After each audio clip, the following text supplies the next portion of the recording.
Hi guys, sources of Hindu law में हम लोगों ने एंशिएंट सोर्स को पढ़ लिया। आज हम लोग पढ़ने जा रहे हैं modern source of law.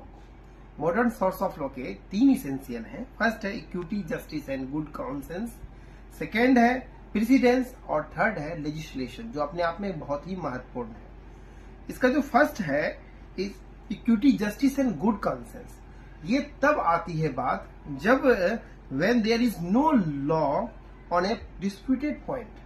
Disputed point पे कोई लॉ नहीं हो, लॉ का एब्सेंस होना, लॉ का साइलेंट होना। ऐसी स्थिति में जो हमारे देश के एपेक्स कोर्ट है, उनका काम होता है दिशा निर्देश देना अपने प्रेसिडेंस के माध्यम से।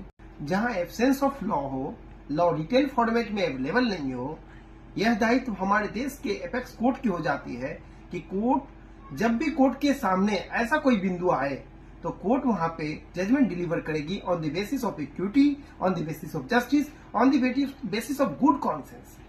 कोर्ट जब भी डिलीवर करेगी जजमेंट तो इक्विटी को देखते हुए करेगी, जस्टिस को देखते हुए करेगी। कोर्ट और जो वहां पे जजमेंट डिलीवर करेगी वह बाइंडिंग नेचर का होगा इंफीरियर कोर्ट के लिए। Just on the basis of morality होना चाहिए और फ्री फ्रॉम पार्शियलिटी होना चाहिए। जजमेंट हमेशा मोरालिटी, मानवता को आधार में रखते हुए एपेक्स कोर्ट देगी और यह भी ध्यान रखेगी कि वह पार्शियलिटी से मुक्त हो। दूसरा है फेयर, हमेशा फेयर होना चाहिए।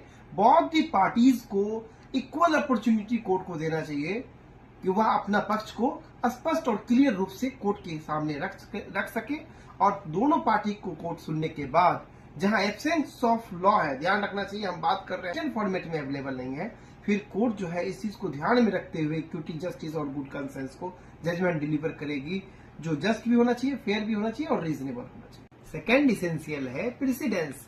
आइए जानते हैं प्रेसिडेंस क्या है। हमारे देश के सर्वोच्च न्यायालय यानी कि एपेक्स कोर्ट ऑफ इंडिया, जैसे कि हाई कोर्ट या सुप्रीम कोर्ट, किसी भी स्पेसिफिक विषय पे अगर कोई जजमेंट डिलीवर करते हैं तो वो जजमेंट हमेशा बाइंडिंग नेचर का होगा निचली अदालत का, इंफीरियर कोर्ट के। और निचली अदालत, इंफीरियर कोर्ट हमेशा बाउंड टू फॉलो है, हमेशा बाध्यकारी होगा उस पर कि वो सर्वोच्च न्यायालय के या उच्चतम न्यायालय के उस फैसले से डिफर करके जजमेंट कभी भी नहीं दे सकती। अगर सिमिलर नेचर का मामला जो कि हमारे देश के सर्वोच्च न्यायालय या उच्चतम न्यायालय के अधीन आया था और उस विषय पे हमारे देश के सर्वोच्च न्यायालय या उच्चतम न्यायालय ने किसी जजमेंट या कोई ऑर्डर पास किए हैं, तो उसी को फॉलो करते हुए हमारे देश की निचली अदालत जो है, इंफीरियर कोर्ट जो है, जो सिविल कोर्ट हम कहते हैं, उसी को फुलफिल करते हुए, उसी को फॉलो करते हुए जजमेंट देगी। जो थर्ड इसेंशियल एलिमेंट है लेजिस्लेशन, ये अपने आप में बहुत ही महत्वपूर्ण सोर्स ऑफ लॉ है, क्योंकि हम बात कर रहे हैं मॉडर्न सोर्स की। और मॉडर्न सोर्स की जब बात आती है और आप लेजिस्लेशन की बात ना करें तो पूरी बेईमानी है। आइए जानते हैं लेजिस्लेशन कैसे सोर्स ऑफ लॉ है। किसी भी लॉ का यूनिवर्सल एप्लीकेशन नहीं होता है। लॉ हमेशा सिस्टम, सिचुएशन और कंडीशन का रिफ्लेक्शन होता है। जैसे जैसे हमारे समाज में फंडामेंटल राइट, ह्यूमन राइट को लेकर अवेयरनेस बढ़ गई, कुप्रथाएं जो थी लोग उससे दूर होने लगे। इसी का नतीजा है, आप देखें हिंदू मैरिज एक्ट 1955 आया। जैसे पहले बाल विवाह होता था, पर इस एक्ट को आने के बाद बाल विवाह बहुत ही कम हो गया और यह act as a source of law use होने लग गए। अब कोई भी जो शादी होती है हमारे समाज में, तो कम से कम गार्जियन के अंदर इस बात का तो डर रहता है कि हम बाल विवाह करेंगे तो हम कानून के निगाह में जो है दोषी होंगे, हो सकता है कि कोई थाने में रिपोर्ट कर दे। तो एक एक्ट जो आता है वो कैसे सोर्स ऑफ लॉ हो जाता है और लोग उसको बाउंड टू फॉलो होते हैं और लोगों को फॉलो करने के लिए बाध्यकारी नेचर का हो जाता है। जैसे कई सारे एक्ट आ गए हमारे समाज में। Hindu succession act 1956, Hindu succession act 1956, Hindu minority and guardianship act 1956, Hindu adoption and maintenance act 1956।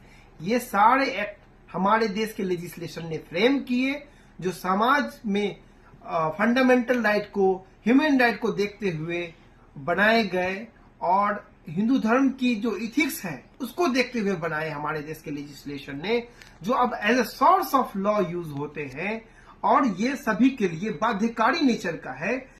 आखिर इतने सारे सोर्स ऑफ लॉ हमारे देश के लेजिस्लेशन ने क्यों फ्रेम किए? ये सिर्फ इसलिए फ्रेम किया गया कि बदलते समय में जो पुरानी प्रथाएं थीं अब फिट नहीं बैठ रही थी। लोगों के बीच फंडामेंटल राइट, ह्यूमन राइट को लेकर अवेयरनेस बढ़ गई, कुप्रथाओं से लोग दूर होने लग गए और जो लॉज फ्रेम होकर आए as a source of law हमारे सोसाइटी में यूज होने लगे, लोगों के बीच एकदम सही तरीके से फिट बैठ गए, क्योंकि ये जो लॉज है, फंडामेंटल राइट, हिंदू धर्म के एथिक्स, सभी चीजों को ध्यान में रखते हुए हमारे देश के लेजिस्लेशन में फ्रेम किए हैं। इसीलिए लेजिस्लेशन एक बहुत ही महत्वपूर्ण मॉडर्न सोर्स ऑफ लॉ है।